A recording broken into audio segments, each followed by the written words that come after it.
back live with Peter Credlin. Welcome back. You're watching Credlin. Well, in revelations that deserve significant scrutiny, the Andrews government secretly ordered a Labor strategist without any tenders to embark on a large-scale polling program last year. Now, the objective, to gauge public sentiment during the hard 112-day Victorian lockdown.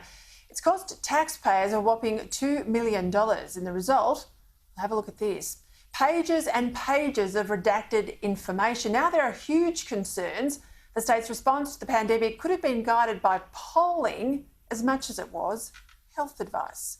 To discuss this, I'm joined by the journalist behind the story who's uncovered all of this using freedom of information laws, Australian's Victorian editor Damon Johnson. I'm also joined by Liberal Senator and Chair of the Joint Standing Committee on Electoral Matters and a former campaigner himself, Senator McGrath, James McGrath. Damon, I'll start with you if I can. What do you make of the amount of material that's been redacted in this QDOS, it's called QDOS, it's a polling company, intelligence operation? So, Peter, I received more than 200 documents, many of them emails under freedom of information. It took me 8 months to get them, which is well past the timeline that's set out in the legislation. Much of it was redacted, big black boxes slapped over them, and you can see that picture there, which I put on Twitter last week. That said, I was still able to tell quite a bit of the story, but Victorians won't really know what their money was spent on until those documents are unredacted. I've lodged an appeal with the Information Commissioner and I'm hoping we'll be successful. Damon, I was surprised reading the newspaper reports how much involvement the Premier's office had in the detail of this polling. That's right, Peter. The Premier's private office commissioned the surveys, it approved the surveys and in fact framed many of the questions. So look, it's fair to say that all governments, state and federal, Liberal and Labor, have this type of track polling of public sentiment. It's designed to try and let the public servants within the government know what's important to the community out there. But this is very much emerging as a political intelligence operation, not an administration of government operation. And it's pretty clear from these emails that I've got, even the redacted ones, that it was the PPO, the Premier's private office, that was the architect of this program. Yeah, can I just correct you there, Damon?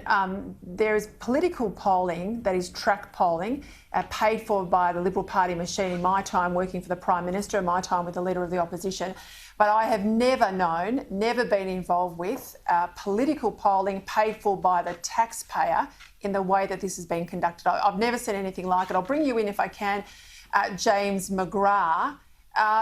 You know, when there is a big public information campaign, there's usually a PR component. They might do intelligence work about how to connect with a particular group. Let's say they don't speak English, how to get a message out to them. But James McGrath, have you ever seen anything like this at a federal level?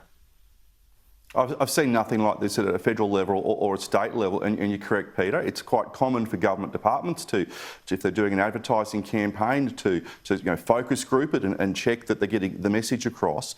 It is unheard of in the midst of a public health emergency where hundreds of people are dying for a government to spend hundreds of thousands of dollars on effectively coaching the Premier how to communicate to guide how the government should approach that public health pandemic. So what we've seen happen in Victoria last year, as you said in your opening, was that the government were making decisions not based on the science, not based on medicine. They were making decisions based on partisan polling paid for by the taxpayers of Victoria, conducted through the Premier's office. And why I know this is so political is because of those little black boxes or those large black boxes, because so much information has not been released. And the reason it hasn't been released is because they are scared of what's behind those black boxes. James makes a good point. I mean, if this is taxpayer-funded polling or research, Damon Johnson, then it should be non-contentious. It should be something that as taxpayers we've paid for it, we should be able to see it, but it's all been heavily redacted. And this is secretive too. There was no public tender for this polling job. It goes to a Labor connected pollster. There's a heavy engagement, as we said, with his office. To me, it sort of smells like all the effort, all the way up to the High Court, spent by the Premier trying to keep the Lawyer X scandal out of the papers. Is this the modus operandi of Labor in Victoria? Well, probably a better comparison would be the Redshirts affair, which involved the misuse of $400,000 in electorate office resources to help the Labor Party win the 2014 election. Now, they did win that election, and then for years mounted legal challenges to prevent the paper I then edited, the Herald Sun, from telling the full story of the Redshirts. Now, it was only the Ombudsman, Deborah Glass, who pushed on through that hail of legal action and ultimately concluded in a report to Parliament that the Andrews government had misused electorate officers to help it win that election. Now, as a result of that, $400,000 was repaid to the taxpayers. The more I learn about the QDOS intelligence program, the more I believe it is a research version of the Redshirts.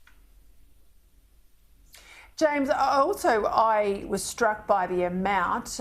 This contract goes, as I understand, until basically the state election in November, so it's still got plenty of time to run. But it's $2 million for polling. That's a lot.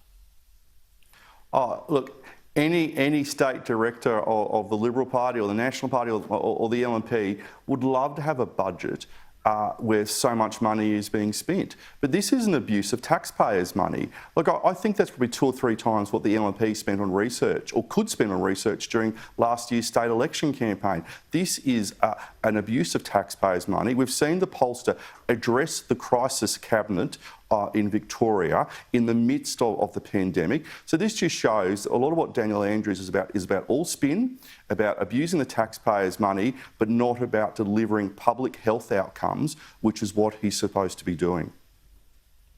All right, gentlemen, thank you for your time. Damon Johnson, Senator James McGrath. Of course, the government will say there's nothing untoward with these surveys.